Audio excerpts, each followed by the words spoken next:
আসসালামু আলাইকুম বন্ধুরা, আজকে কিন্তু আপনাদের খুব চমৎকার একটি জায়গা দেখাতে নিয়ে যাচ্ছি। চলুন তাহলে পুরোটি ভিডিও আমার সাথে সাথে দেখে ফেলুন। আজকে খুব সুন্দর একটি রেস্টুরেন্টে আমরা আসলাম।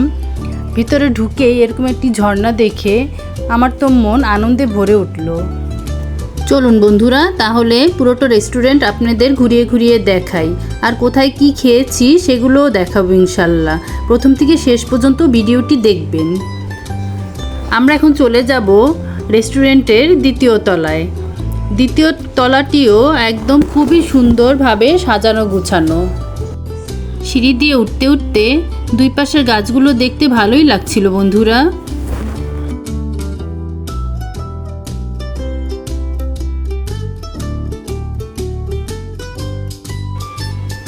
দ্বিতীয় তলায় এই জায়গাটায় এসে আমার তো মনে হচ্ছে আমি বাহিরের কোনো কান্ট্রিতে চলে এসেছি। চারপাশটা এত সুন্দরভাবে সাজানো গুছানো, আর দেখেও খুবই ভালো লাগছে। তারপরে চলে গেলাম একদম উপরে, যেখান থেকে রেস্টুরেন্টের পুরাটা ভিউ দেখা যায়। চলুন আপনাদেরকে নিয়ে যাই এবং দেখি কেমন দেখা যায় সেখান থেকে রেস্টুরেন্টের পুরাটা ছবি। বাহ, দারুণ দেখা যাচ্ছে। এখান থেকে তো মনে হচ্ছে আমরা অন্য কোনো দেশে চলে এসেছি। চারদিকে ফুল দিয়ে সাজানো এবং অপরূপ সুন্দর একটি দৃশ্য। আপনাদের কেমন লাগছে বন্ধুরা আমাকে কিন্তু অবশ্যই কমেন্টে জানাবেন। এদের গাড়ির পার্কিংয়ের জায়গাটাও কিন্তু বিশাল বড়। চলে আসলাম খাবার জায়গায়। আমরা নিয়েছিলাম একটি সেট মেনু। খাবারগুলোও কিন্তু খুব মজা ছিল।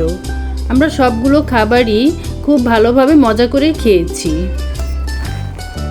খাওয়া দাওয়া শেষ করে চা না খেলে তো চলেই না, তাই বাহিরে চলে গেলাম আমরা চা খাওয়ার জন্য। আর এই মামার দোকানের চাটা কিন্তু খুবই অসাধারণ ছিল।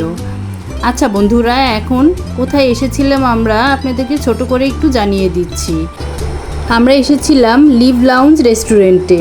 যারা পদ্মা সেতু ঘুরতে আসবেন তারা অবশ্যই এই রেস্টুরেন্টে একবার হলেও দেখে যাবেন। ঠিক আছে বন্ধুরা, আজকে এই পর্যন্তই। আল্লাহ হাফেজ।